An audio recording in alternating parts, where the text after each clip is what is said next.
जय श्री कृष्णा, राधे राधे। आज हम आपको सुनाएंगे श्री दुर्गा सप्तशती का अध्याय 11वां की कथा। इसके सुनने से हमारे व्यापार में वृद्धि होती है, हमारे घर में अन्न धन में बढ़ावा होता है।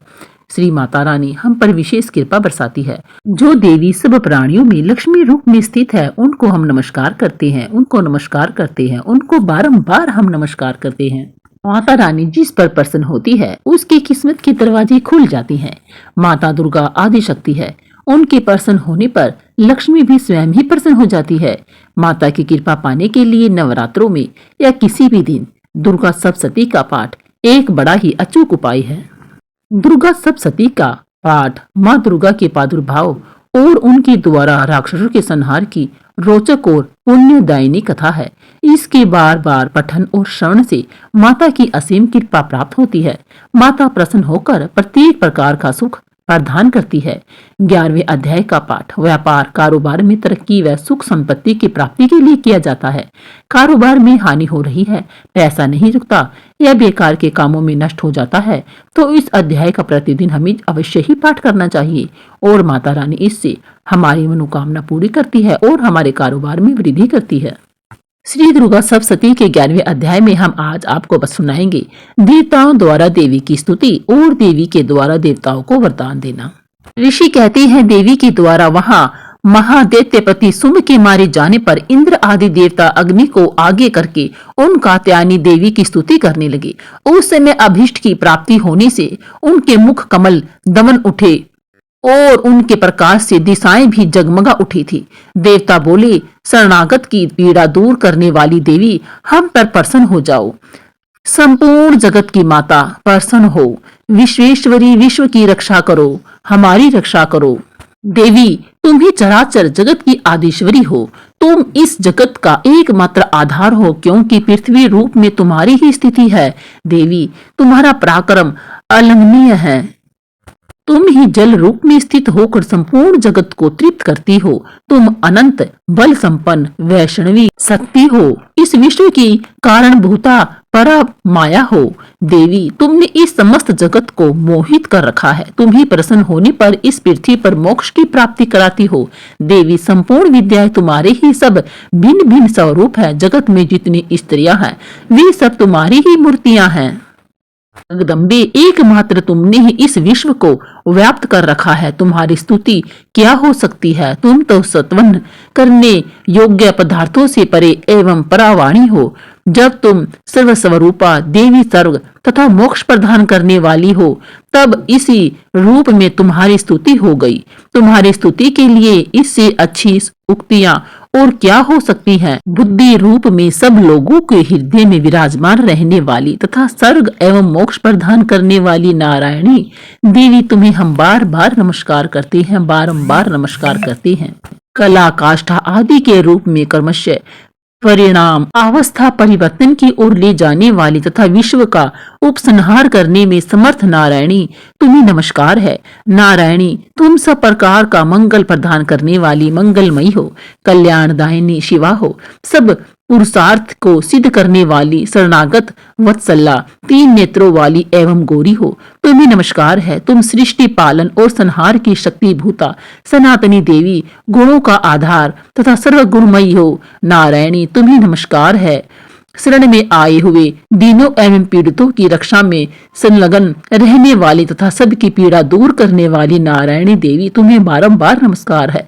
नारायणी, तुम ब्रह्माणी का रूप धारण करके हंसों से जूते हुए युवान पर बैठती तथा कुछ मिश्रित जल छिड़कती रहती हो। तुम्हें नमस्कार है, नमस्कार है। महेश्वरी रूप से त्रिशूल, चंद्रमा एवं सर्प को धारण करने वाली तथा महान वृषभ की पीठ पर बैठने वाले नारायणी देवी, तुम्हें नमस्कार है।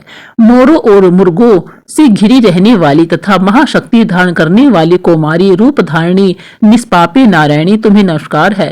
शंख चक्र गदा और खड्ग धनुष रूप उत्तम आयुधों को धारण करने वाली वैष्णवी शक्ति रूपा नारायणी, तुम प्रसन्न हो तुम्हें नमस्कार है। हाथ में भयानक महाचक्र लिए दाढ़ों पर धरती को उठाए वाराही रूप धारणी कल्याणमयी नारायणी तुम्हें नमस्कार है। भयंकर नरसिंह रूप से दैत्यों के वध के लिए उद्योग करने वाली तथा त्रिभुवन की रक्षा में संलग्न रहने वाली नारायणी देवी तुम्हें नमस्कार है। मस्तक पर किरीट और हाथ में महावज्र धारण करने वाली सहस्त्र नेत्रों के कारण उद्दीप्त दिखाई देने वाली और वित्रासुर के प्राणों का अपहरण करने वाली इंद्र शक्ति रूपा नारायणी देवी तुम्हें नमस्कार है। शिवदूती रूप से दैत्यों की महती सेना का संहार करने वाली भयंकर रूप धारण करने तथा विकट गर्जना करने वाली नारायणी देवी तुम्हें नमस्कार है, नमस्कार है, नमस्कार है, बारंबार नमस्कार है। दाढ़ों के कारण विकराल मुख वाली मुंडमाला से विभूषित मुंड मर्दिनी चामुंडा रूपी नारायणी देवी तुम्हें नमस्कार है, नमस्कार है। लक्ष्मी लज्जा महाविद्या श्रद्धा पुष्टि श्रद्धा ध्रुवा महारात्रि तथा महा अविद्या रूपा नारायणी तुम्हें नमस्कार है, तुम्हें नमस्कार है। मेधा सरस्वती वरा श्रेष्ठा भूति ऐश्वर्य रूपा ब्रावरी भूरे रंग की अथवा पार्वती तामसी महाकाली नियता स्वयं परायण तथा ईशा सबकी आदिश्वरी रूपणी नारायणी देवी तुम्हें नमस्कार है, नमस्कार है, बारंबार नमस्कार है। सर्व रूपा सर्वेश्वरी तथा सब प्रकार की शक्तियों से संपन्न दिव्य रूपा दुर्गे देवी सब भयों से हमारी रक्षा करो तुम्हें नमस्कार है। कात्यायनी यह 3 लोचनों से विभूषित तुम्हारा सौम्य मुख सब प्रकार के भयों से हमारी रक्षा करे तुम्हें नमस्कार है। भद्रकाली ज्वालाओं के कारण विकराल प्रतीत होने वाला अत्यंत भयंकर एवं समस्त असुरों का संहार करने वाला तुम्हारा त्रिशूल भय से हमें बचाई तुम्हें नमस्कार है, नमस्कार है, बारंबार नमस्कार है। देवी जो अपनी धमनी से संपूर्ण जगत को व्याप्त करके दैत्यों के तेज नष्ट किए देता है वह तुम्हारा घंटा हम लोगों की पापों से उसी प्रकार रक्षा करे जैसे माता अपने पुत्रों की बुरे कर्मों से रक्षा करती है। चंडी के तुम्हारे हाथों में सुशोभित खड्ग जो असुरों के रक्त और चर्बी से चर्चित है हमारा मंगल करे। हम तुम्हें बारंबार नमस्कार करते हैं माते, बारंबार नमस्कार है, नमस्कार है, नमस्कार है। देवी तुम प्रसन्न होने पर सब रोगों को नष्ट कर देती हो और कुपित होने पर मनवांछित सभी कामनाओं का नाश कर देती हो। जो लोग तुम्हारी शरण में जा चुके हैं उन पर विपत्ति तो आती ही नहीं। तुम्हारी शरण में गए हुए पुरुष दूसरों को शरण देने वाले हो जाते हैं। देवी अंबिके तुमने अपने स्वरूप को अनेक भावों में विभक्त करके नाना प्रकार के रूपों से जो इस समय इन धर्मद्रोही महादैत्यों का संहार किया है वह सब दूसरे कौन कर सकती थी। विद्याओं में ज्ञान को प्रकाशित करने वाले शास्त्रों में तथा आदि वाक्योद्वेदों में तुम्हारे सिवा किसका वर्णन है तथा तुमको छोड़कर दूसरी कौन सी ऐसी शक्ति है जो इस विश्व को अज्ञान में घोर अंधकार से परिपूर्ण ममता रूपी गड्ढे में निरंतर भटका रही हो।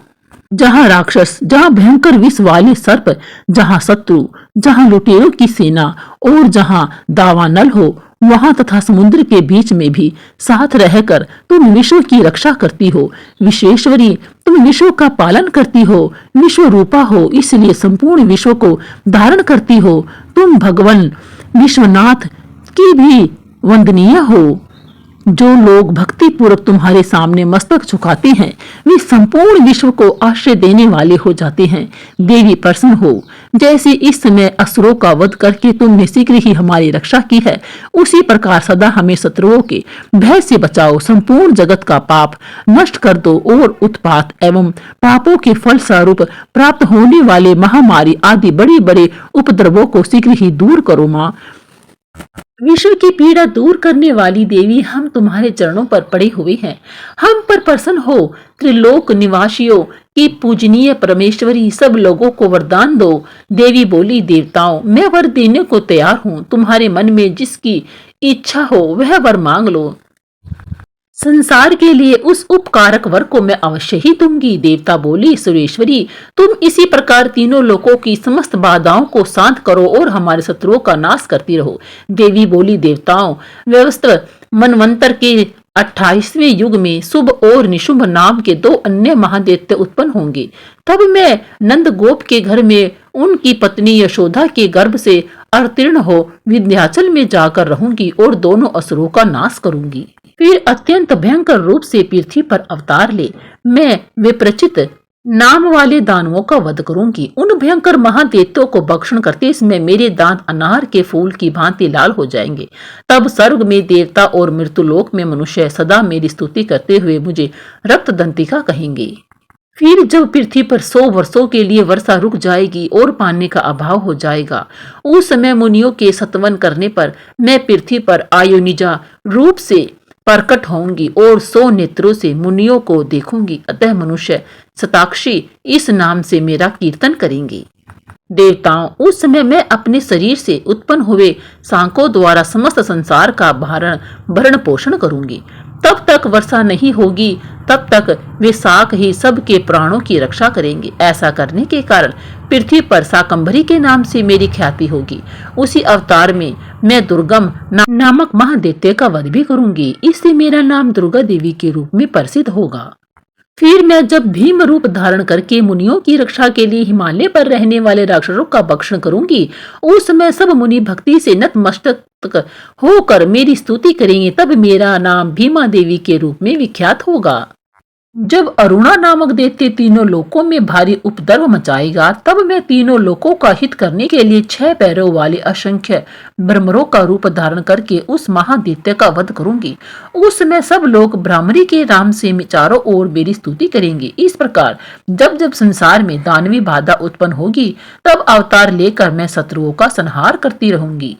इस प्रकार श्री मार्कंडेय पुराण सारणिक मनवंतर की कथा के अंतर्गत देवी महात्म्य में स्तुति नामक 11वां अध्याय यहीं पर संपूर्ण होता है। इस प्रकार श्री दुर्गा सप्तशती का 11वां अध्याय संपूर्ण हुआ। श्री दुर्गा सप्तशती का 12वां अध्याय सुनने के लिए मेरा अगला वीडियो जरूर सुने। आपको यह अध्याय कैसा लगा हमें कमेंट बॉक्स में जरूर बताइए। लाइक करें, शेयर करें, सब्सक्राइब जरूर करें। बोलिए जोर से जय माता दी, जय माता दी, जय माता दी। श्री राधे कृष्णा, श्री राधे कृष्णा, श्री राधे कृष्णा।